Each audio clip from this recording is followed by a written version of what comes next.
David Mitchell looked me straight in the eye and said, "Hope you enjoy being homeless, because I made sure you get nothing." The courthouse steps were slippery with November rain, but not as slippery as my son-in-law's smile when he thought he'd destroyed my life. 2 hours later, when the lawyer announced my new net worth, David fainted so hard he knocked over 3 chairs. Where are you watching from today? Drop your location in the comments below and hit that like and subscribe button. But let me back up and tell you how a 67-year-old widow went from living in a storage unit to watching her daughter's widower collapse in a lawyer's office. Because, honey, this story has more twists than a country road, and every single one of them was worth the ride. It started 6 months ago when my daughter Sarah lost her battle with cancer. 42 years old, beautiful as the day she was born, gone in a way that still makes my heart feel like it's been ripped from my chest. I'd sold my house to help pay for her treatments, moved in with her family, and spent every day watching the light fade from my baby girl's eyes. David had been the perfect grieving husband during Sarah's illness. Tears at all the right moments, holding her hand during chemo, posting heartbreaking updates on social media that made everyone think he was husband of the year. I should have seen through the performance, but grief makes you stupid. Grief makes you miss the signs that someone is already calculating what they'll inherit. The funeral was beautiful. Sarah would have loved the white roses, the string quartet, the way the sunlight streamed through the church windows during the service. David sobbed at the podium, talking about their eternal love and how he'd never stop missing her. I sat in the front pew with my grandchildren, Emma and Jake, holding their hands as we said goodbye to their mother. 2 weeks later, David knocked on my bedroom door at 7 a.m. I thought maybe he needed help with the kids' breakfast or wanted to talk about Sarah's things. Instead, he stood there with a cardboard box and the coldest expression I'd ever seen on a human face. "Maggie," he said. And I should have known something was wrong because he'd never called me Maggie before. It had always been Mom Thompson, said with respect and warmth. "I need you to pack your things. The kids and I need space to grieve, and your presence here is making it harder for us to move forward." I blinked at him, certain I'd misheard. "I'm sorry." "What?" "You need to leave. Today. I've already spoken to Emma and Jake, and they understand this is what's best for the family." The words hit me like ice water. I'd given up my home, my independence, my security to be here for Sarah and the children. I had nowhere to go, no backup plan, because family was supposed to be your backup plan. "David, I think you're still in shock from losing Sarah. Maybe we should talk about this when you've had more time to process everything." His laugh was sharp enough to cut glass. "I'm thinking clearer than I have in months. Sarah's gone, and frankly, I don't need a reminder of her walking around my house anymore. You look too much like her. It's depressing." That's when I knew my daughter had married a monster, because no man who truly loved his wife would say something that cruel about her mother. No decent human being would take a grieving woman who'd sacrificed everything and throw her out like garbage. What about Emma and Jake? They just lost their mother. They need their grandmother. They need stability, not an old woman crying in the hallway and burning dinner because she can't see through her tears. I packed my things in 30 minutes. 47 years of memories, photos, keepsakes from my life with Sarah's father, everything that mattered to me fit into 4 cardboard boxes and 2 suitcases. David stood in the doorway watching, checking his phone, impatient for me to be gone. Emma and Jake were at school. I would have said goodbye. But David made it clear I wasn't welcome to wait. As I loaded my car, I caught a glimpse of him through the kitchen window, already on the phone, probably telling whoever would listen how difficult I'd been, how he'd had no choice but to ask me to leave. That was 5 months ago. 5 months of living in a tiny studio apartment above Mrs. Chen's restaurant, surviving on Social Security and the kindness of a landlady who charged me half the normal rent because she felt sorry for me. 5 months of eating ramen noodles and wondering how I'd become invisible to my own family. The hardest part wasn't the money or the cramped living space. It was the silence from my grandchildren. Emma and Jake had been the lights of my life since they were born. I'd babysat them every weekend, taught Emma to bake my famous chocolate chip cookies, helped Jake with his science projects. After David kicked me out, they stopped answering my calls. Their phones went straight to voicemail. My texts were ignored. I drove by their school once, hoping to catch a glimpse of them, to make sure they were okay. Emma saw me from across the parking lot and turned away, grabbing Jake's arm and pulling him toward the building. The rejection cut deeper than David's cruelty, because I knew it wasn't really coming from them. But here's the thing about being knocked down when you're 67 years old. You either stay down or you get up swinging. And Maggie Thompson didn't raise a quitter. She raised herself to be one, and it was time to remember that. That's when the call came about Sarah's will reading. I should have known something was off when Mr. Harrison, Sarah's lawyer, insisted on reading the will 6 months after the funeral. Most wills get handled within weeks, but he'd kept postponing, claiming there were complications with the estate that needed to be resolved. David had been frustrated by the delays, calling the lawyer's office weekly, demanding to know when he could access Sarah's assets. The night before the reading, I sat in my tiny apartment, trying to decide what to wear. I owned exactly 3 outfits that weren't from Goodwill, and none of them seemed appropriate for watching my son-in-law inherit everything my daughter had owned. I settled on my navy dress, the one I'd worn to job interviews that never panned out, and my mother's pearl earrings. I arrived at Harrison & Associates at exactly 2 p.m., 15 minutes early, because that's how my generation was raised. The law office was impressive in that old money way that makes you whisper automatically. Dark wood paneling, leather chairs that probably cost more than I spent on food in 3 months, law books that looked like they'd been arranged by an interior designer rather than actually read. David was already there, sitting in the reception area like he owned the place. He'd brought a leather briefcase, which struck me as presumptuous since he wasn't inheriting business documents, just personal belongings. When he saw me, his expression shifted to that fake sympathy he'd mastered during Sarah's illness. "Maggie," he said, standing with theatrical concern. "How are you holding up? You look thin." I wanted to tell him that people tend to lose weight when they're eating cereal for dinner most nights, but instead I just smiled. "I'm managing, David. How are Emma and Jake?" His jaw tightened slightly. "They're doing well. Adjusting. It's been hard, but we're getting through it as a family. As a family. Without me." The message was crystal clear. Mr. Harrison emerged from his office promptly at 2 p.m., a distinguished man in his 60s with kind eyes and an expression I couldn't quite read. "Mrs. Thompson, Mr. Mitchell, thank you for coming. Please come in." His office was even more impressive than the reception area. Floor-to-ceiling windows overlooked downtown, and his desk was massive enough to land a small aircraft. He gestured for us to sit in the chairs facing his desk, David immediately claiming the one closest to the window. "Before we begin," Mr. Harrison said, settling behind his desk, "I want to express my condolences again on Sarah's passing. She was a remarkable young woman, and her loss is felt by everyone who knew her." David nodded solemnly. I just gripped my purse tighter and tried not to think about my daughter's last words to me in the hospital. "Take care of my babies, Mom.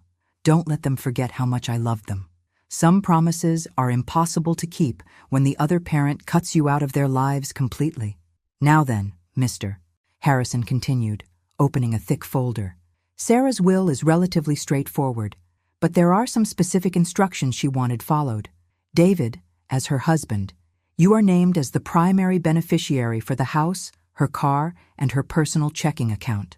David leaned forward, pulling a pen from his briefcase like he was about to sign important documents. "What about the life insurance policy? That will be addressed momentarily. Sarah also left specific items to her children. Emma is to receive her grandmother's china set and her jewelry collection when she turns 18. Jake gets her book collection and the piano." I smiled at that. Sarah had been a voracious reader, just like her father, and she'd taught Jake to play piano from the time he was 5.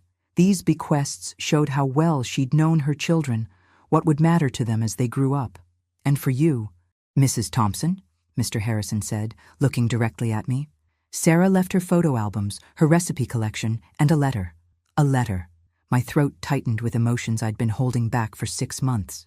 David shifted impatiently in his chair. "That's very touching," he said. "But can we discuss the financial assets? The life insurance, her retirement account, any investments?" Mr. Harrison's expression remained neutral. "Of course. Sarah had a $150,000 life insurance policy through her employer. However, there was a beneficiary change made 6 weeks before her death." David's pen stopped moving. "A change? What kind of change?"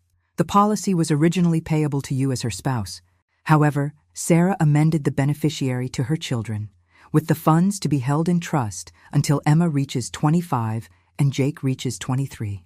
The temperature in the room seemed to drop 10 degrees. David's face went white, then red, then an interesting shade of purple I'd never seen outside of a sunset. "That's impossible," he said, his voice tight with controlled rage.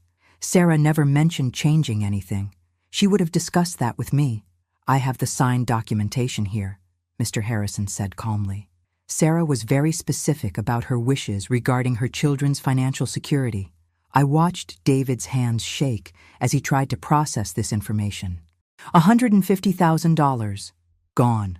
Money he'd probably already spent in his mind, maybe even started spending in reality. "This doesn't make sense," he said, standing abruptly. Sarah was sedated half the time toward the end. She wasn't thinking clearly. "This needs to be contested." Mr. Harrison remained seated, unruffled by David's outburst. "I can assure you that Sarah was completely lucid when she made this change. In fact, she specifically anticipated that there might be questions, which is why she asked me to document her mental state at the time. I have video testimony if needed." Video testimony. My heart swelled with pride for my daughter. Even dying, even weak and sick and fighting for every breath, she'd been thinking clearly enough to protect her children from a man she must have finally seen for what he truly was. David sat down heavily, his dreams of easy money crumbling around him. But I could see the wheels turning behind his eyes. He wasn't done fighting. "Fine," he said finally. "The insurance goes to the kids. I can live with that. But everything else comes to me as her surviving spouse, correct?" "Yes," Mr. Harrison confirmed. "The house, car, and checking account are yours." David's smile returned, cold and calculating. "Good, because I've already made arrangements to sell the house. The kids and I are moving to Florida for a fresh start, and I want to be done with this whole mess." Sell the house. The house where Sarah had brought her babies home from the hospital, where she'd taught them to ride bikes in the driveway, where every room held memories of the family we'd been before cancer stole our happiness. He was going to erase all of it for money. "That concludes Sarah's will," Mr. Harrison said, but he made no move to close the folder. "However, there is one additional matter we need to discuss."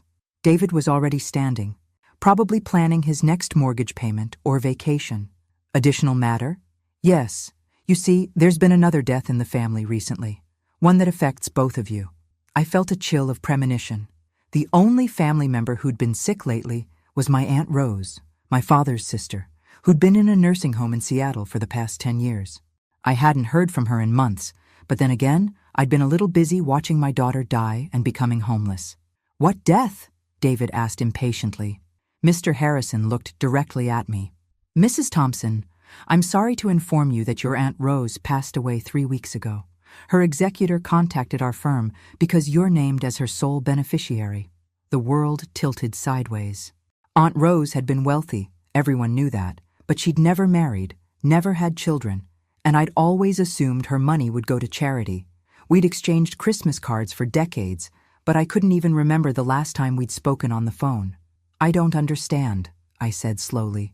"Rose barely knew me. According to her will, she'd been following your life from a distance for years. She knew about Sarah's illness, about your financial sacrifices, about your recent living situation, about David throwing me out." Heat flooded my cheeks with embarrassment, but Mr. Harrison's tone was matter-of-fact, not pitying. David had frozen in place, his briefcase forgotten. "How much money are we talking about here?" Mr. Harrison opened a second folder, this one even thicker than the first. Rose Aberdeen owned considerable real estate holdings, stocks, bonds, and other investments. The total estate, after taxes and fees, comes to approximately $2.3 million. The silence in the room was deafening. I couldn't breathe. $2.3 million. Enough to buy 10 houses like the one David was planning to sell. Enough to secure my future and my grandchildren's educations, and still have money left over to help other families facing medical bankruptcies. David's face had gone from purple to gray. "That money should be part of Sarah's estate," he said desperately. "Family inheritance should flow through marriage lines." "I'm afraid inheritance law doesn't work that way," Mr. Harrison said, with what might have been the tiniest hint of satisfaction. Rose Aberdeen left her money specifically to Margaret Thompson, with very detailed instructions about why.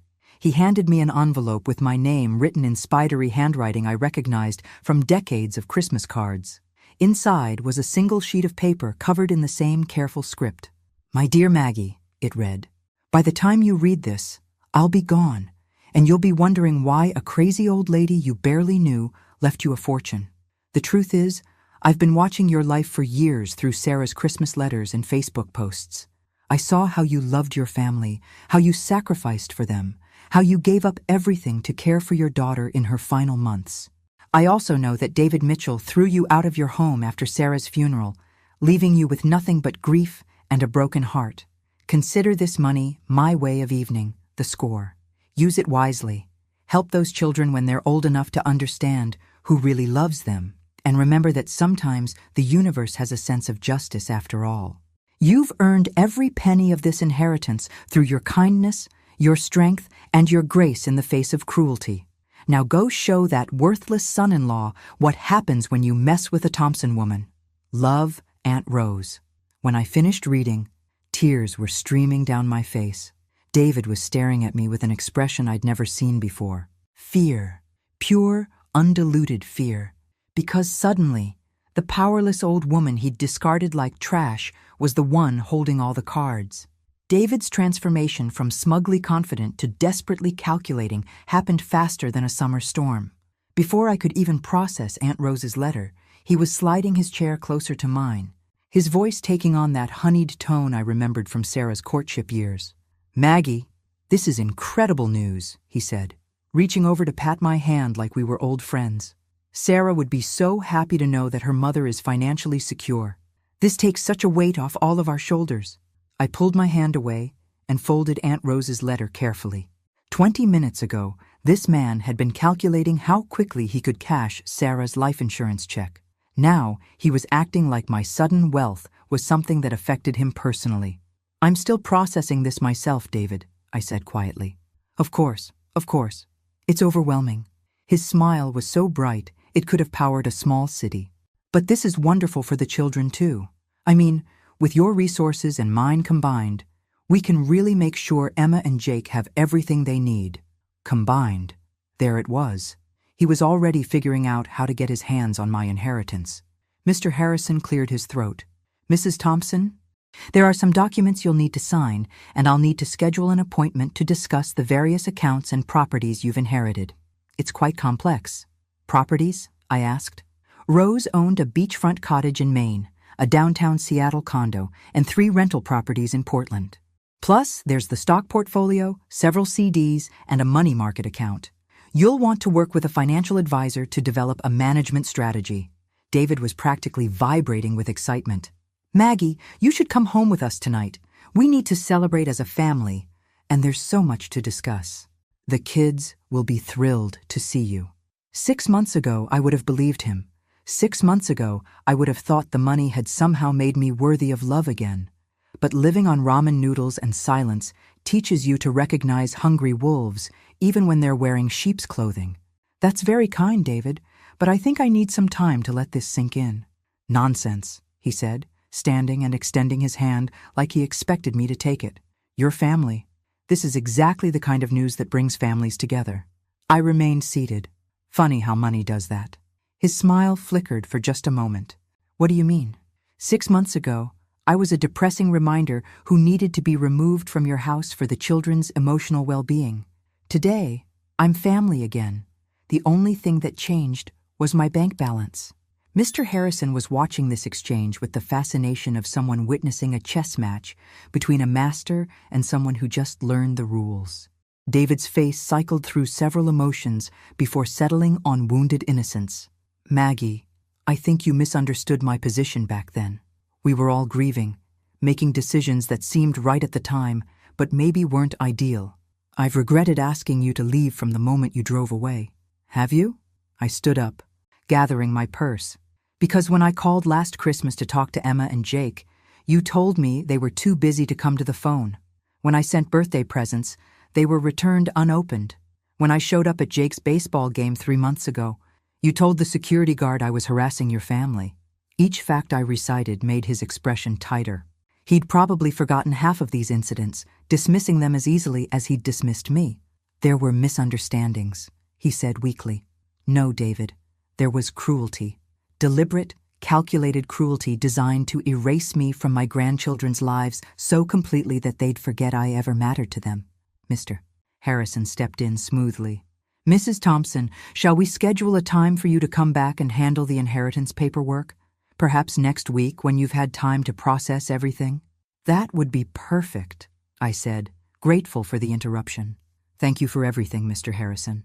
David followed me to the elevator, his desperation becoming more obvious with each step.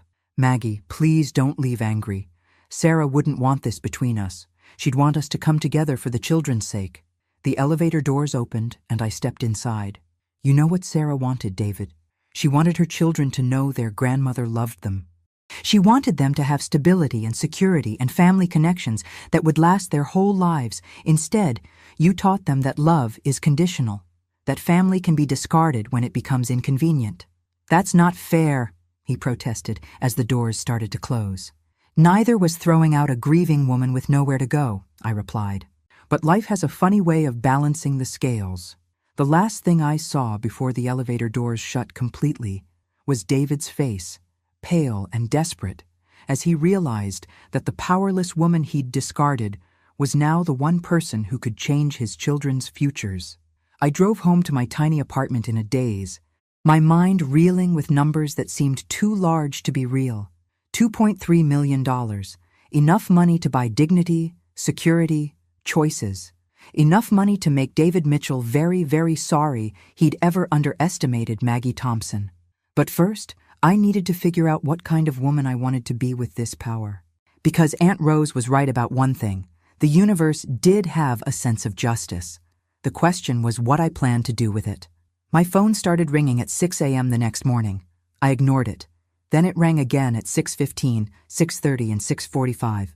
By the time it rang for the fifth time at 7 a.m., I was awake anyway, so I answered without checking the caller ID. Grandma Maggie? Emma's voice was tentative, smaller than I remembered. Dad said, he said you inherited some money? My heart broke and soared simultaneously. After 6 months of silence, my granddaughter was calling me, even if it was about money. Hello, sweetheart, I said, sitting up in bed. Yes, my great-aunt Rose left me quite a surprise. How are you? How's school? I'm fine. Dad wants to know if you could come for dinner tonight. He said we need to talk as a family about your situation. My situation. David was already coaching her on how to approach me, probably filling her head with ideas about how wonderful it would be if Grandma came home now that she could contribute financially to the household. I'd love to see you, Emma, but I'm not sure about dinner. Your father and I have some things we need to work out first. He said you were angry about some misunderstanding from before, but that families should forgive each other. Her voice had that rehearsed quality that told me she was repeating David's words verbatim. What do you think about that? I asked carefully. There was a long pause.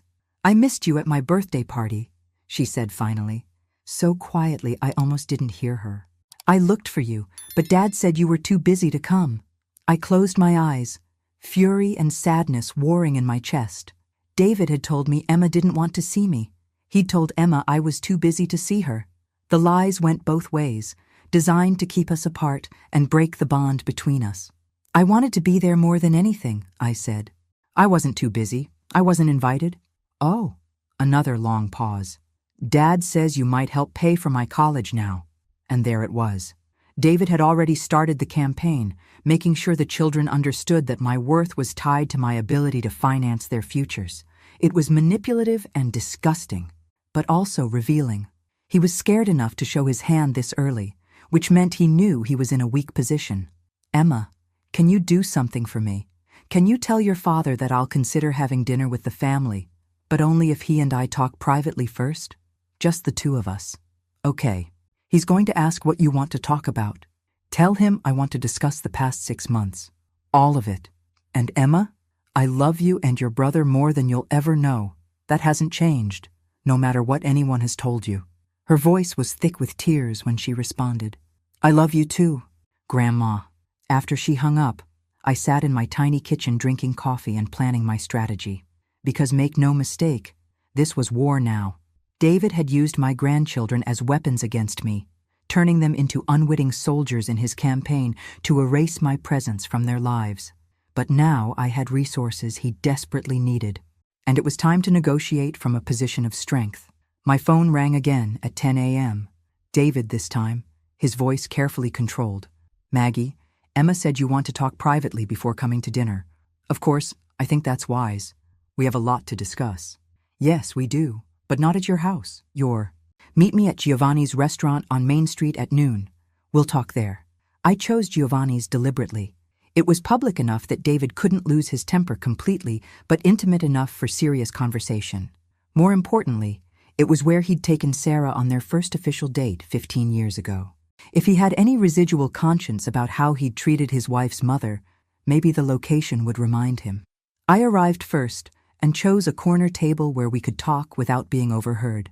David walked in 5 minutes later, and I had to suppress a smile at his appearance. He dressed up for this lunch, wearing his best suit and a tie that screamed, "Trustworthy family man." He'd even gotten a haircut since yesterday. "You look wonderful, Maggie," he said, leaning down to kiss my cheek like we were beloved family members reuniting. "I'm so happy we're doing this." I let him order wine and make small talk about the weather until our food arrived. Then I set down my fork and looked him directly in the eye. "Tell me about the life insurance money, David." He nearly choked on his pasta. "What about it? You seem surprised that Sarah had changed the beneficiary to the children. When did you last look at her policy?" His Adam's apple bobbed nervously. "I don't remember exactly. We didn't discuss financial details much during her illness."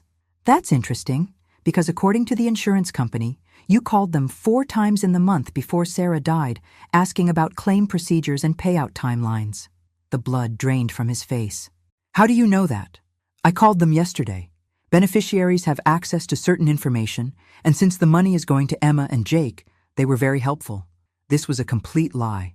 I had no access to insurance records. But David didn't know that, and his reaction told me everything I needed to know. "I was just trying to plan ahead," he said weakly. "I knew there would be expenses after Sarah passed." "Expenses like what?" "You kept our daughter's medical insurance active until the very end. The house is paid off thanks to my money. What expenses were so pressing that you needed to call about life insurance payouts while your wife was still alive?" He stared at his plate, probably running calculations in his head about how much trouble he was in. "I made some financial mistakes.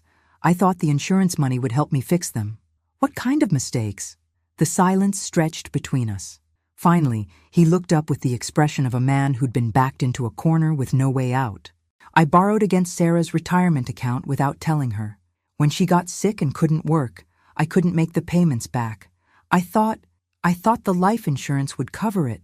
My stomach turned. While Sarah was fighting for her life, worried sick about medical bills and her children's futures, David had been stealing from her retirement fund. Money she'd saved for decades, gone to cover his financial mistakes. "How much did you take?" $60,000. I set down my water glass carefully, afraid I might throw it otherwise. "What did you spend $60,000 on?" "Some investments that didn't work out. A business opportunity that fell through. Look, it wasn't supposed to be permanent. I was going to pay it back, with money from your wife's life insurance policy." "I never wanted Sarah to die," he said quickly. "You have to believe that.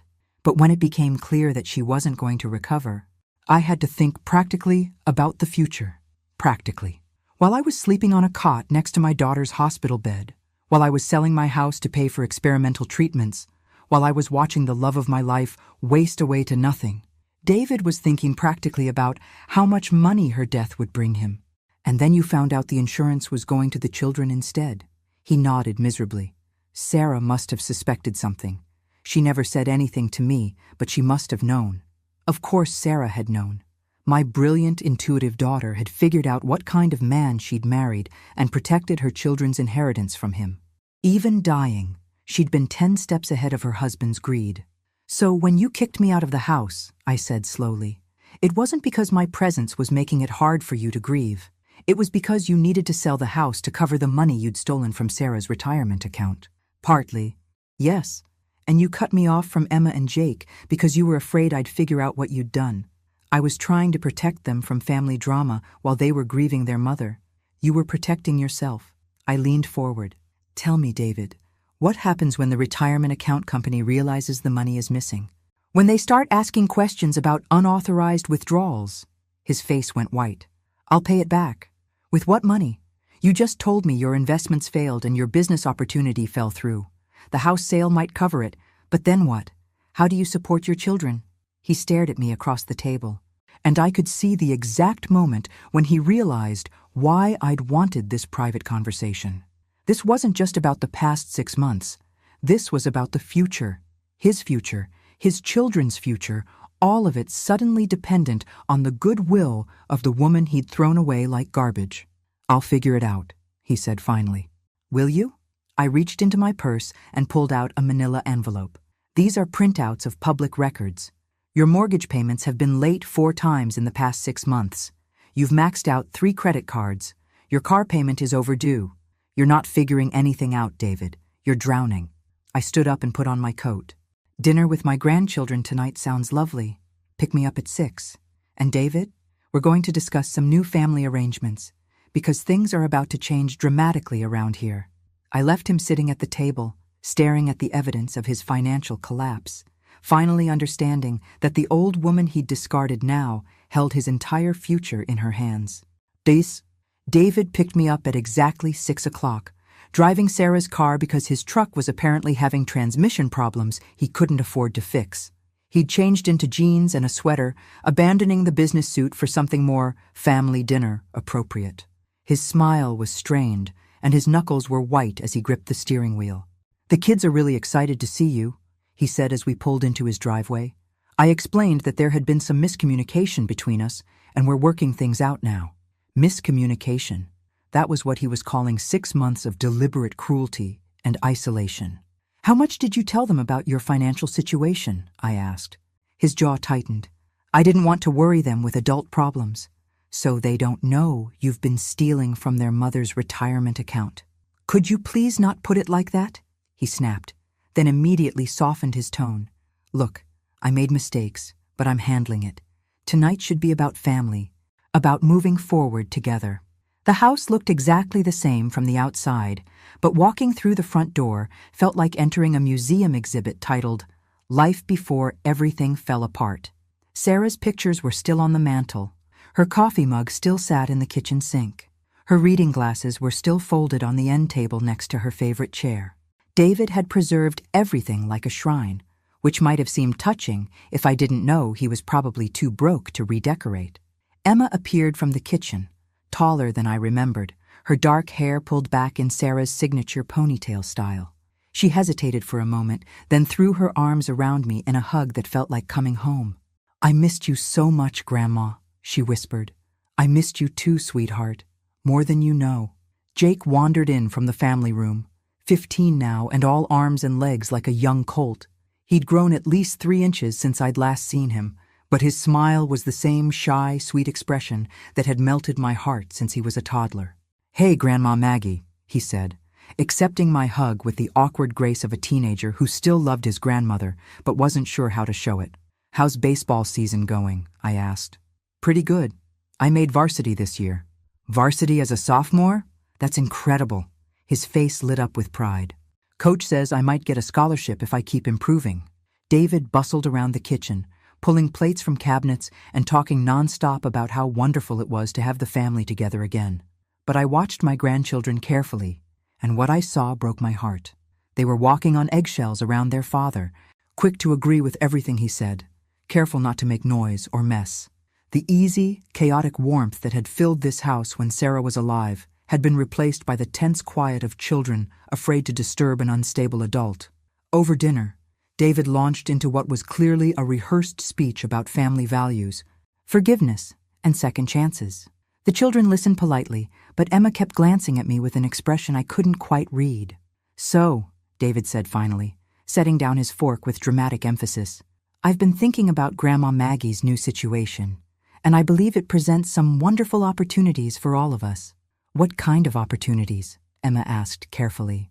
Well, with Grandma's inheritance, we could really plan for your futures properly. College funds, maybe a family vacation to help us heal from losing Mom, some improvements to the house. I watched him spin his web, turning my inheritance into a family asset that he obviously intended to help manage. Emma and Jake were looking at me expectantly, and I realized this was my moment to either play along with David's fantasy or shatter it completely. Actually, I said, I wanted to talk to you both about some changes that are going to happen. David's smile faltered. Changes? Emma, Jake, do you remember when I lived here before your mom died? How we used to bake together and work on homework and watch movies on Friday nights? They both nodded, their faces brightening at the memory. I want you to know that I didn't choose to leave. I was asked to leave, and I've been waiting all these months for a chance to be part of your lives again. David cleared his throat loudly. Maggie, I think we agreed to move forward, not rehash old misunderstandings. These weren't misunderstandings, David, and the children deserve to know the truth. I turned back to Emma and Jake. Your father told me you didn't want to see me anymore. He told you I was too busy to see you. Neither of those things was true. Emma's face went very still. What do you mean? I mean, I've been calling, texting, and sending presents that were returned. I've been showing up at your school events only to be told I was unwelcome. I've been living in a tiny apartment above a restaurant, missing you every single day and wondering why you'd stopped loving me. We never stopped loving you, Jake said quietly. Dad said you needed space to grieve and that you'd call when you were ready. The silence that followed was deafening. I could see the pieces clicking together in Emma's mind. The intelligent girl who'd inherited her mother's sharp instincts, finally understanding how thoroughly she'd been manipulated. So, she said slowly, when I asked why Grandma didn't come to my birthday party, and you said she was busy, she was standing outside the fence at your softball game 3 months ago, I said gently. But your father told security she was bothering the family. Emma's face crumpled. Dad, is that true? David was trapped, and he knew it.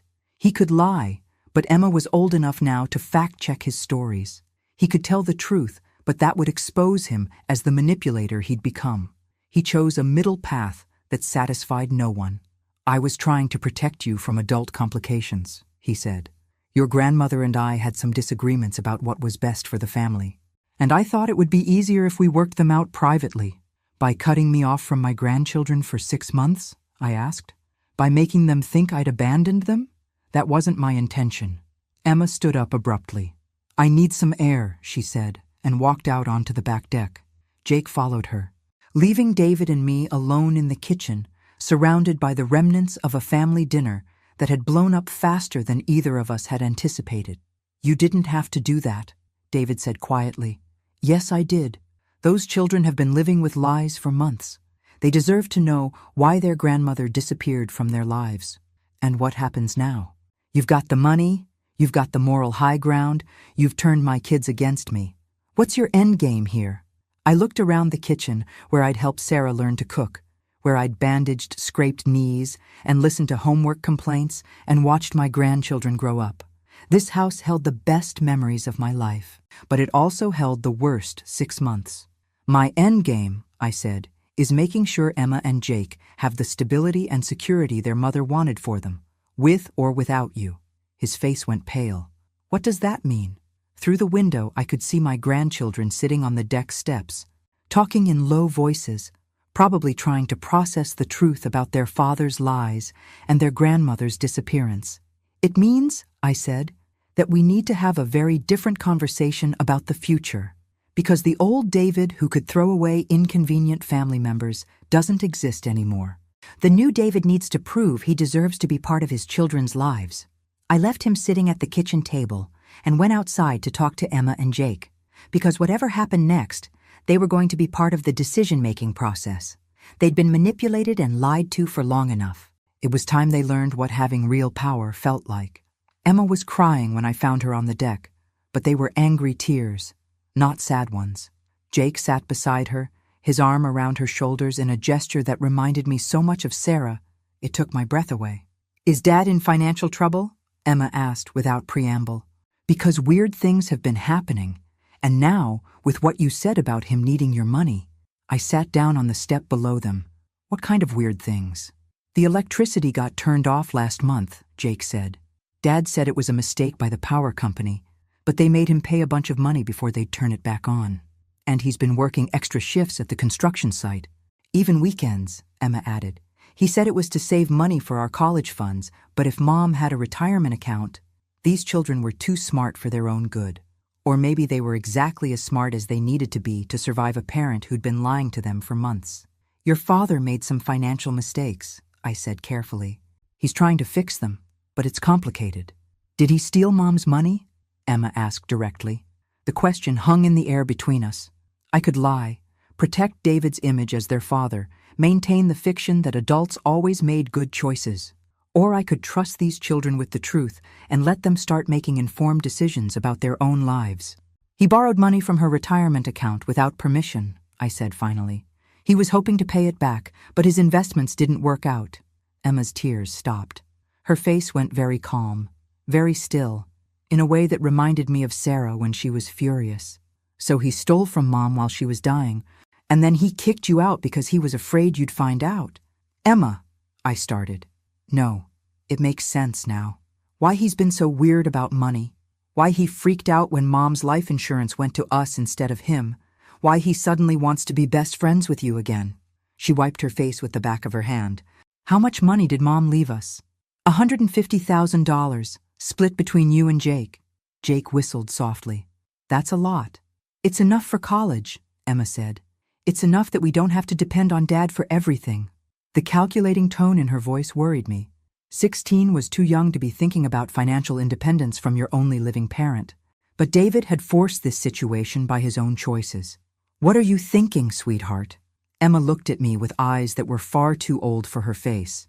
I'm thinking that we have options now, real options. And I'm thinking that Dad has been making decisions for us without asking what we wanted. Like what? Like moving to Florida, Jake said. He's been talking about it since Mom died, saying we need a fresh start away from memories. But this is where Mom lived. This is where our friends are, where we go to school. I don't want to move to Florida, Emma said firmly. I want to graduate from Jefferson High where Mom went. I want to go to Mom's grave whenever I need to talk to her. I want to keep living in the house where she raised us. But if your father can't afford the house payments, then maybe he shouldn't be the one making decisions about where we live, Emma said. The words hit me like a physical blow. This child was talking about choosing between her inheritance and her father, between financial security and family loyalty. It was a choice no 16-year-old should have to make, but David's lies and financial irresponsibility had created this impossible situation. Emma, I know you're angry, but your father loves you. He's made mistakes, but he's still your dad. Is he? She asked bitterly. Because a real father wouldn't lie to us for months about why our grandmother disappeared. A real father wouldn't steal from our college funds. A real father would put our needs before his pride. Through the glass door, I could see David pacing in the kitchen, probably trying to figure out how to salvage this disaster. He'd played his hand too early, gotten greedy, and now he was facing a rebellion he'd never anticipated. What do you want to happen? I asked quietly. Emma and Jake exchanged a look that spoke volumes. They'd obviously discussed this possibility before tonight. We want to live with you, Jake said. At least until we graduate. We want to stay in our schools, keep our friends, visit Mom's grave. We want to be with someone who actually wants us around. My heart broke and healed simultaneously. These children were choosing me over their father, choosing stability over blood, choosing honesty over convenience. It was exactly what I'd dreamed of for 6 months, but not like this. Never like this. That's a big decision, I said. And it's not just up to us. Your father has legal custody. He won't fight it, Emma said with certainty. Not if the alternative is us telling a judge about the stolen money and the lies. You can't blackmail your father into letting you go. Why not? She asked. He blackmailed us into staying by lying about you for months. At least our way everybody gets what they want. What does your father want? Money, Jake said simply. He wants your inheritance to solve his problems, but he wants it without having to actually take responsibility for what he's done. These children saw their father more clearly than I'd given them credit for. They understood that David's sudden affection for me was entirely financial, that his promises to work things out were dependent on my willingness to bail him out of his self-created disasters. If you lived with me, I said slowly, what would happen to your father? He'd figure it out, Emma said. He's an adult. It's time he started acting like one. The back door opened, and David stepped outside. His face was carefully composed, but I could see the fear in his eyes. He'd probably been listening to our conversation, realizing that his children were slipping away from him just as surely as my money was. How's everyone doing out here? He asked with forced cheer. Emma stood up and faced him directly. We want to live with Grandma Maggie. David's smile faltered. That's a big decision to make when emotions are running high. Maybe we should all sleep on it and talk more tomorrow. I've been sleeping on it for months, Emma said. Every night since you told us Grandma was too busy to see us, I've been wondering why she stopped caring about us. Now I know she never did. Sweetheart, you're upset about some miscommunications between your grandmother and me. But that doesn't mean we should make drastic changes to our family structure. Our family structure is already broken. Dad! You broke it when you lied to us. You broke it when you stole from Mom's account. You broke it when you threw away the one person who actually wanted to take care of us. David looked at me desperately. Maggie, please. Tell them this isn't a good idea. Tell them families should stay together. I looked at my son-in-law. This man who'd stolen from his dying wife, who'd manipulated children who were grieving their mother, who'd thrown me away like garbage and was now begging me to save him from the consequences of his own choices. Families should stay together, I agreed. But some families need to be rebuilt before they can function properly. What does that mean? Emma answered for me. It means you have some serious changes to make before we can trust you again. David stared at his daughter, probably seeing Sarah's stubborn determination in her face, realizing that the child he'd been manipulating had grown into someone who wouldn't be controlled. What kind of changes? He asked quietly. And that was when I knew we had him. Because a man who was truly confident in his parenting wouldn't need to ask his 16-year-old daughter what he needed to change. A good father would know. But David Mitchell wasn't a good father. He was a desperate man who'd painted himself into a corner, and now he was ready to negotiate his way out.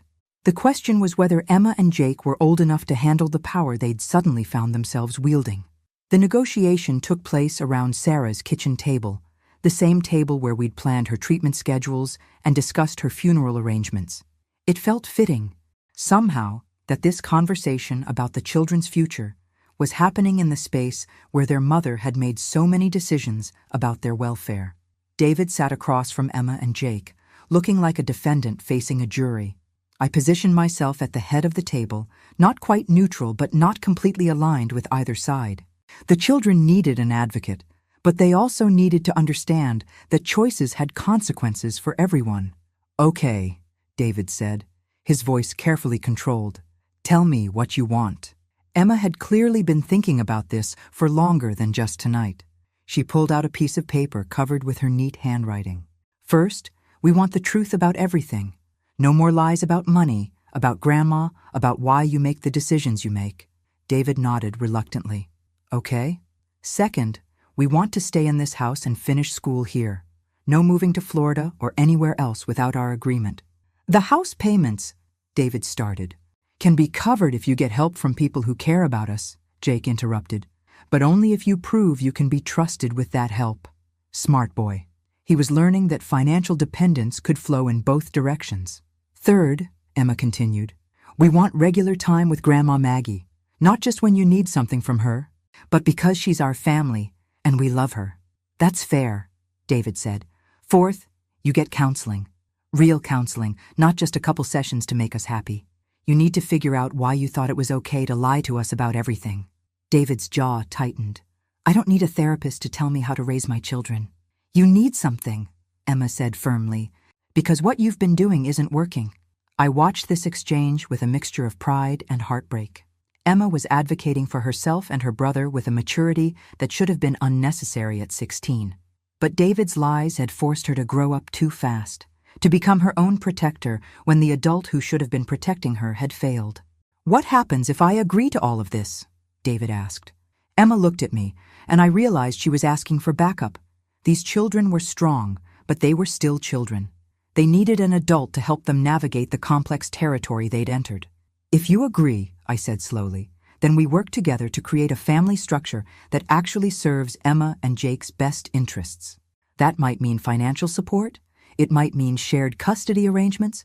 It might mean counseling for all of us to repair the damage that's been done. And if I don't agree? Then Emma and Jake move in with me. You continue struggling to manage your financial problems alone, and we let a judge decide what's best for the children. The silence stretched between us. David was doing the math, calculating whether he could afford to lose both his children's daily presence and any hope of accessing my inheritance to solve his problems. The money from Sarah's retirement account, he said finally. If I pay it back, does that fix things? It's a start, Emma said. But trust isn't just about money, Dad. It's about honesty. It's about admitting when you're wrong and actually changing your behavior. I never meant for things to get this complicated, David said quietly. But they did get complicated, Jake said. And then you made them worse by lying to us instead of just asking for help. I looked at my grandson, remembering the shy 10-year-old who used to hide behind his mother's legs when strangers visited. Grief and betrayal had taught him to speak up for himself in ways that broke my heart. David, I said, what would you have done 6 months ago if I had knocked on your door and offered to help with your financial problems? Not as a desperate woman you could throw away, but as Sarah's mother who wanted to support her grandchildren? He stared at the table. I would have been too proud to accept help. And now? Now I don't have a choice. You always had choices, Emma said. You just made bad ones. The truth of that statement hung in the air. David had chosen to steal from Sarah's retirement account instead of asking for help. He had chosen to lie to his children instead of admitting his mistakes. He had chosen to throw me away instead of accepting that family meant interdependence, not just convenience. So what happens now? He asked. I reached into my purse and pulled out a business card. Tomorrow morning, you call this financial advisor. We're going to set up a structure that pays back Sarah's retirement account, covers the house payments, and establishes college funds for Emma and Jake. And in return? In return, you prove that you can be the kind of father Sarah wanted for her children. You get counseling, you rebuild trust with your kids, and you accept that being part of this family means respecting all of its members, including you, including me. David took the business card and stared at it like it was either a lifeline or a death sentence. What if I mess up again? Then you lose your children, Emma said simply. For real this time, not just temporarily. The bluntness of her statement seemed to shock him. He looked at his daughter as if seeing her clearly for the first time, recognizing that the compliant child he'd been manipulating had become someone who wouldn't tolerate being manipulated anymore. I'll try, he said finally. Trying isn't enough, Jake said. Mom used to say that trying is just an excuse for not doing. More of Sarah's wisdom, preserved in her son's memory and deployed at exactly the right moment. My daughter had raised these children well, giving them the tools they needed to navigate even this impossible situation. Okay, David said. I'll do it, all of it. The counseling, the financial restructuring, the honesty. I'll do whatever it takes to keep my family together. Emma and Jake exchanged a look, and I could see them making a silent decision. We'll give you 6 months, Emma said. 6 months to prove that you can be the dad we need, instead of the dad you've been. And we're living with Grandma Maggie during those 6 months, Jake added. So we can see how much you really change when you're not performing for an audience every day. The terms were harsh, but fair. David would have to rebuild his relationship with his children from scratch, prove his trustworthiness through actions rather than words, and accept financial dependence on the woman he'd discarded as worthless. It was exactly the kind of justice Aunt Rose would have appreciated. 6 months, David agreed quietly. As I looked around the table at these 3 people who'd been torn apart by lies and brought back together by necessity, I realized that sometimes the best families aren't the ones that never break. They're the ones that figure out how to heal stronger than they were before. But first, we all had to survive the rebuilding process. Moving my grandchildren into my tiny apartment was like trying to fit a symphony orchestra into a phone booth. Emma took one look at the space above Mrs. Chen's restaurant and announced that this was obviously temporary. We'd need to find something bigger immediately. She wasn't wrong. The apartment had seemed adequate for a grieving woman who expected to live alone for the rest of her life. For a family of 3, it was claustrophobic. The good news, I told them as we surveyed the cramped quarters, is that we can afford something better now. How much better? Jake asked. setting his duffel bag on the tiny kitchen table. Well, let's just say Aunt Rose was very generous.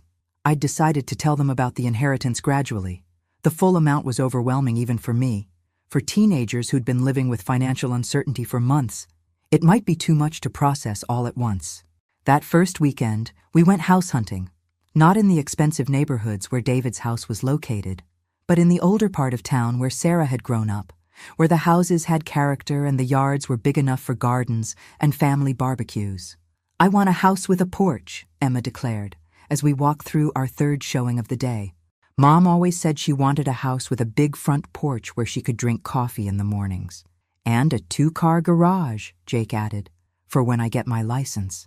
And space for a vegetable garden," I said, thinking about Aunt Rose's letter encouraging me to use the money wisely. We found it on Maple Street, 3 blocks from Sarah's childhood home. A 1920s craftsman with a wraparound porch, original hardwood floors, and enough bedrooms that Emma and Jake could each have their own space. The backyard was perfect for a garden, and the kitchen had a breakfast nook where morning coffee would taste like possibilities instead of regret. "It's perfect," Emma breathed, standing in the living room with sunlight streaming through the tall windows.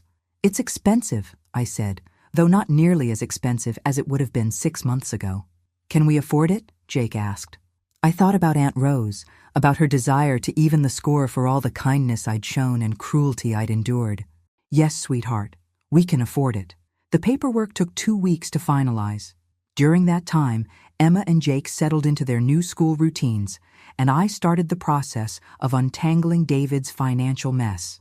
The meeting with my financial advisor revealed the full scope of his problems, and it was worse than I'd anticipated. "He's not just behind on the retirement account repayment," Mrs. Patterson explained, spreading documents across her conference table. "He's carrying significant credit card debt, his truck is about to be repossessed, and he's 3 months behind on property taxes for the house." "How much total debt?" "Nearly $90,000, not including the money taken from Sarah's account." Emma whistled softly. She'd insisted on being included in these meetings, arguing that since her future was being discussed, she deserved to know the details. "So, he really was desperate," she said thoughtfully. "Desperation doesn't excuse lying to your children," I pointed out. "No, but it explains it." She was quiet for a moment, processing this information with the same analytical approach Sarah had always used for complex problems. "If we pay off all his debts, what happens then?" Mrs. Patterson looked at me questioningly.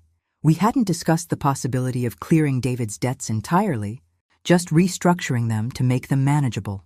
"What do you mean, sweetheart?" "I mean, if we eliminate all the financial pressure, what's his excuse for lying to us going forward? If he messes up after that, we know it's about his character, not about being scared and overwhelmed." The wisdom in this approach took my breath away. Emma was proposing to remove all external stressors so she could evaluate her father's true nature without the complication of financial desperation. "That would cost approximately $90,000, Mrs. Patterson said carefully. "Plus, whatever it takes to pay back Mom's retirement account. Another $60,000. Emma looked at me steadily. "Can we afford it?" I thought about Aunt Rose's letter again, about her instruction to help my grandchildren when they were old enough to understand who really loved them. This wasn't just about money. This was about giving these children the gift of clarity, of knowing once and for all whether their father could be trusted with their hearts. "Yes," I said, "we can afford it." The look on David's face when I presented him with cashier's checks totaling $150,000 was worth every penny. He stared at the checks like they might disappear if he breathed on them wrong. "I don't understand," he said. "Why would you pay off all my debts?" "I'm not doing this for you," I told him bluntly. "I'm doing this for Emma and Jake. They need to know whether your problems were caused by financial stress or by fundamental character flaws." "And now I'll find out," Emma said from her position by the window. She'd insisted on being present for this conversation, too. "The slate is clean, Dad. No more excuses. No more desperate circumstances. No more reasons to lie to us about anything. From now on, every choice you make is just about what kind of person you want to be." David's hands shook as he held the checks. "This is too much. I can't accept this much help." "You're not accepting it," Jake said quietly.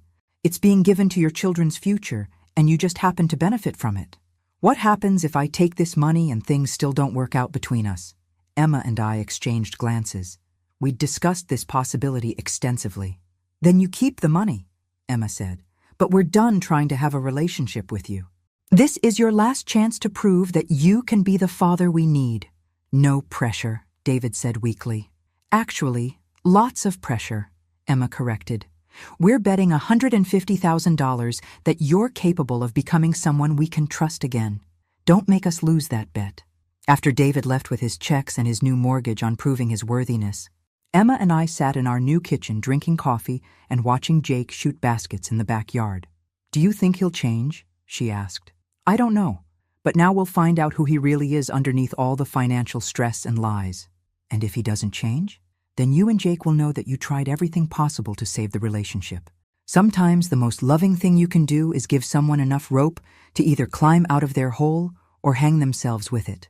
Emma was quiet for a long time, watching her brother practice his free throws. Mom would have liked this house, she said finally. Yes, she would have. She would have liked knowing that we have choices now, that we're not stuck depending on people who don't value us. Your mother always wanted you to have choices. That's why she changed her life insurance beneficiary, why she protected your inheritance. She knew that financial independence equals freedom. Is that why Aunt Rose left you all that money? To give you freedom? I smiled, thinking about a woman I'd barely known who'd understood my situation better than family members I'd lived with for years. I think she wanted to prove that kindness matters, that people who throw away good things eventually realize what they've lost. Well, Emma said. Emma, raising her coffee cup in a mock toast, here's to Aunt Rose and her sense of justice. And here's to your mother, who raised children strong enough to demand the respect they deserve. We sat there in our beautiful new kitchen, surrounded by the security that money could buy and the peace that comes from making decisions based on self-respect rather than desperation. Outside, Jake made 3 free throws in a row, pumping his fist in triumph. Inside, 2 generations of Thompson women watched him celebrate and felt something we hadn't experienced in a long time: hope. 3 months into our experiment, David was exceeding everyone's expectations except his own. He'd started therapy with a counselor who specialized in grief and financial trauma. He'd taken a financial management class that taught him to budget, save, and plan for emergencies. He'd even joined a support group for single parents, where he was learning that his struggles weren't unique or unmanageable. Most importantly, he'd stopped lying. I screwed up dinner tonight, he told Emma when she called to check on him. Burned the chicken, forgot to buy vegetables, ended up eating cereal for the 3rd time this week. Dad, Emma said patiently, you know you can ask for help with stuff like that, right? I'm supposed to be figuring this out on my own. No, you're supposed to be learning how to be honest about your limitations and ask for appropriate support. There's a difference. I listened to this conversation from across the kitchen, marveling at how naturally Emma had stepped into a caretaking role with her father, not enabling his dysfunction, but coaching him toward better choices. The change in David was visible, but fragile. He called his children every day, not to check up on them or make demands, but to share the small details of his life. He'd started taking evening walks and found a volunteer position at the animal shelter that gave him something to care for besides his own problems. But I could see the strain it was taking on him. Learning to be honest after months of lies was like learning to use a broken bone after it healed. Possible, but painful. The real test came when Jake got hurt at baseball practice. I was at the grocery store when my phone rang. Emma's number, but Jake's voice, tight with pain and trying not to cry. Grandma, I broke my wrist. Can you come get me? Coach says I need to go to the hospital. My heart stopped. Where's your father? He's at work. I tried calling, but he's on a job site and doesn't always hear his phone. I'm on my way. Have Coach keep trying your dad.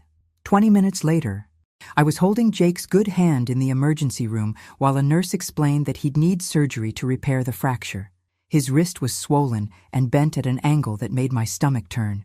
We'll need to schedule the surgery for tomorrow morning, the doctor explained. He'll be in a cast for 6 to 8 weeks. Then physical therapy. Jake was trying to be brave, but I could see the fear in his eyes. This was his pitching arm, his ticket to a potential college scholarship, maybe his entire future.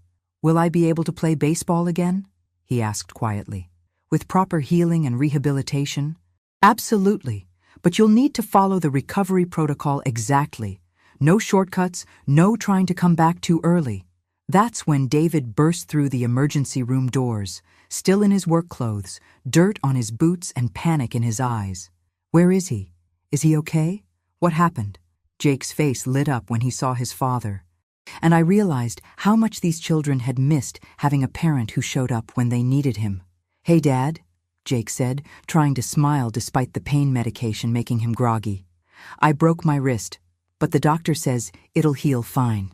David sank into the chair beside the hospital bed, his face pale with relief and residual terror. "I'm sorry I wasn't there. I had my phone in the truck because we were using power tools, and I didn't see the calls until—" "Dad," Jake interrupted. "It's okay. Accidents happen. You're here now. But I should have been there. I should have been the one they called first." I watched this exchange with growing understanding. David wasn't just apologizing for missing the phone calls. He was apologizing for the past 6 months, for all the ways he'd made his children feel like they couldn't count on him to be there when it mattered. "The surgery is scheduled for tomorrow morning at 8, the doctor continued. "Someone will need to stay with him tonight for observation. And he'll need help at home for at least a week." David looked at me uncertainly. "I can stay with him tonight, but I might need help with the home care. I've never dealt with anything like this before."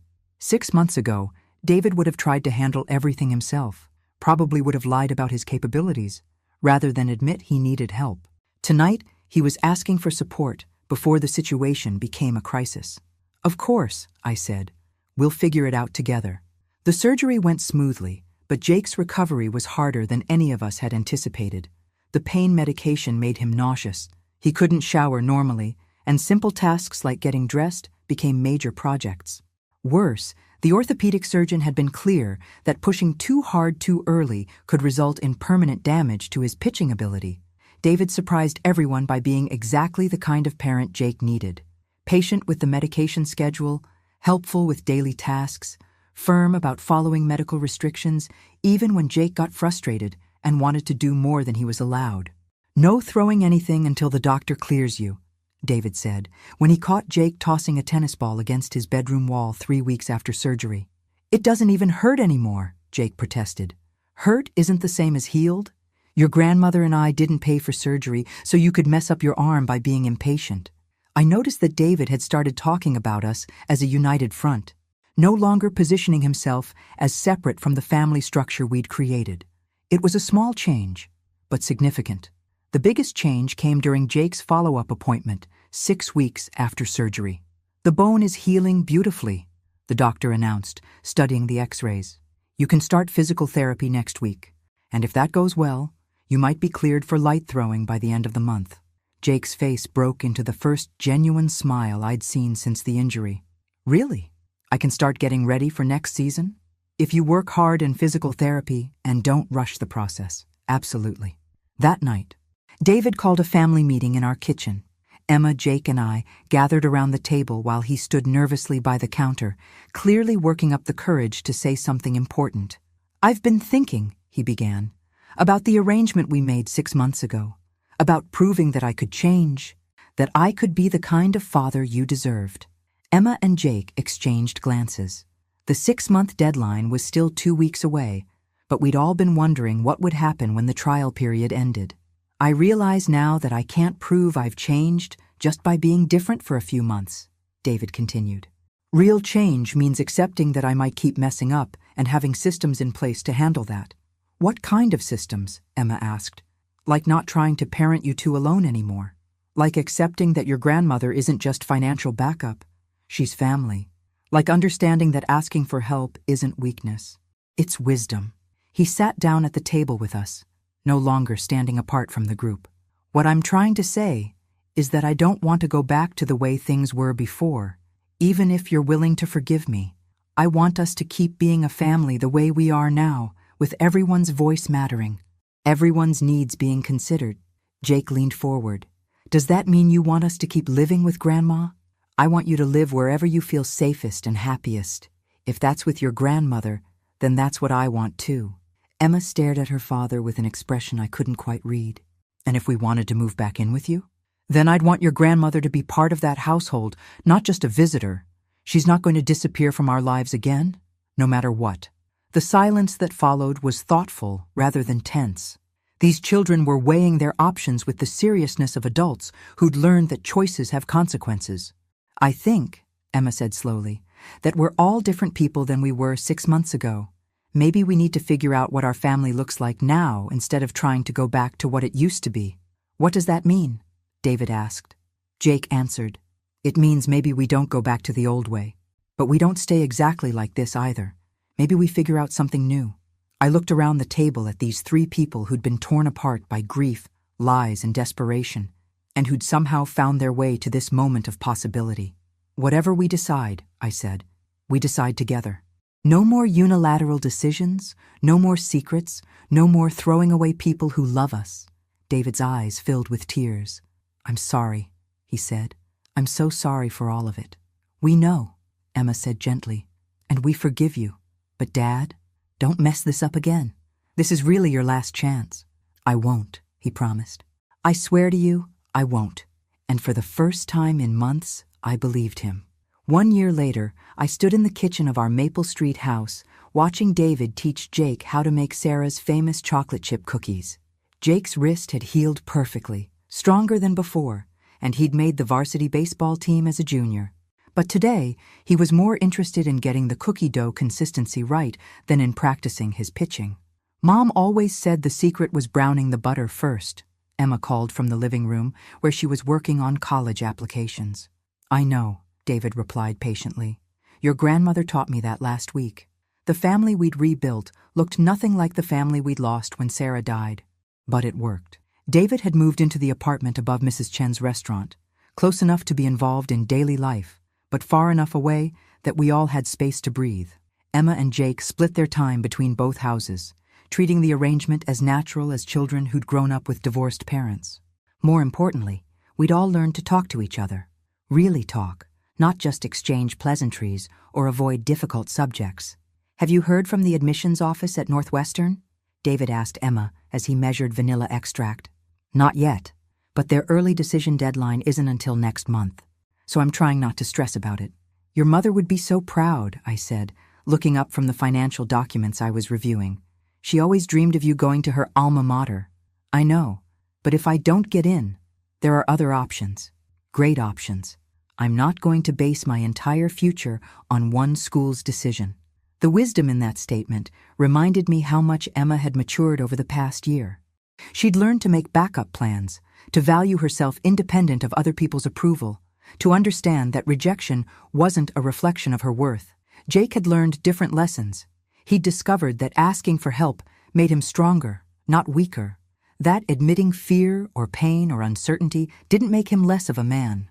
That loving people meant showing up for them consistently, not just when it was convenient. David had learned the hardest lessons of all. That pride was expensive and usually cost more than he could afford. That his children were individuals with their own needs and opinions, not extensions of himself. That family loyalty had to be earned through consistent behavior, not demanded based on blood relationships. As for me, I'd learned that starting over at 67 was not only possible, it was liberating. That money couldn't buy happiness, but it could buy choices, and choices were the foundation of dignity.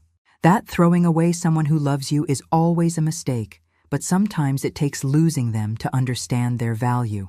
My phone rang, interrupting these reflections. Mr. Harrison's number appeared on the screen.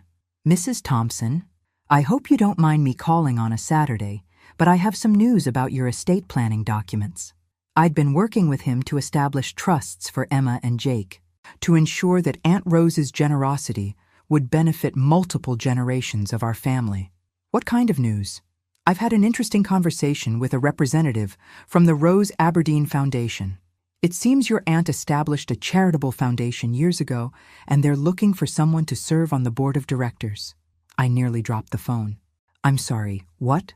The foundation provides financial assistance to families dealing with medical bankruptcies and elder abuse situations. They're specifically interested in having you join the board because of your personal experience with both issues.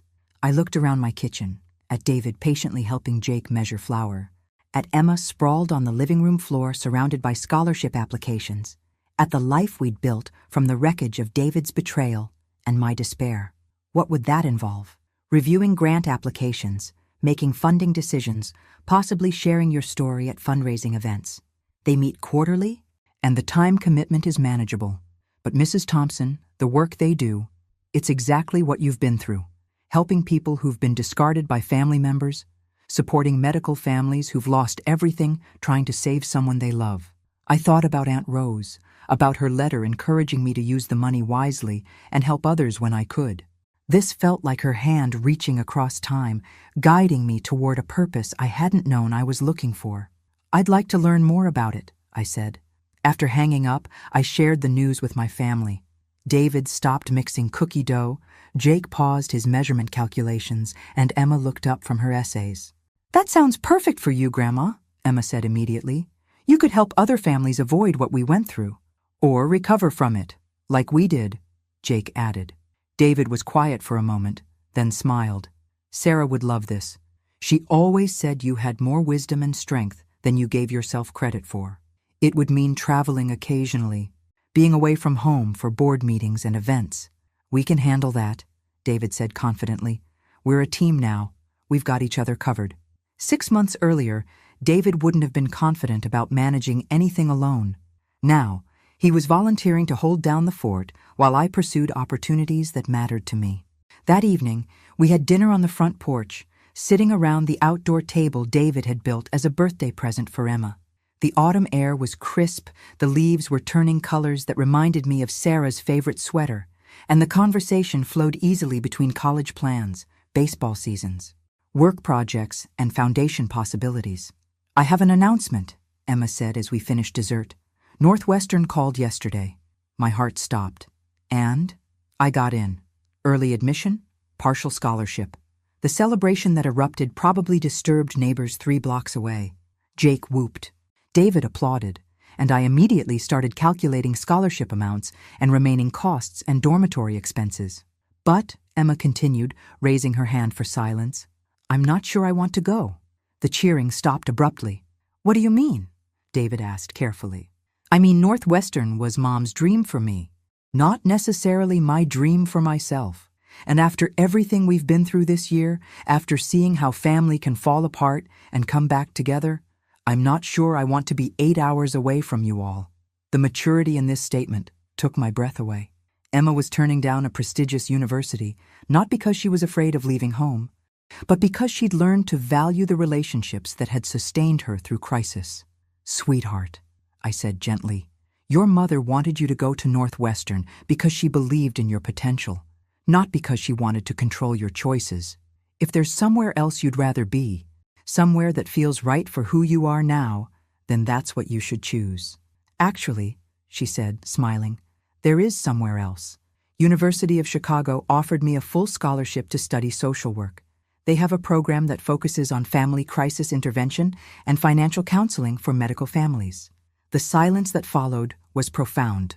Emma had chosen a career path that would let her help other families navigate the kind of crisis we'd survived. She'd turned Aunt Rose's gift and our family's trauma into a calling that could benefit countless other people. "That's perfect," Jake said quietly. "Mom would be so proud." "We're all proud," David added. "You're going to change lives." As we sat there in the gathering darkness, surrounded by the security of home and the promise of Emma's future service to others, I felt Sarah's presence as clearly as if she were sitting at the table with us. She'd worried about leaving her children too early, about not having enough time to teach them everything they needed to know. But somehow, through crisis and betrayal and the test of whether love could survive loss, her children had learned the most important lessons of all. That family means showing up. That integrity matters more than convenience. That helping others heal can help you heal too. That sometimes the best gift you can give someone is the chance to prove they're better than their worst decisions. "So," I said, raising my coffee cup, "here's to Aunt Rose, who believed in evening the score.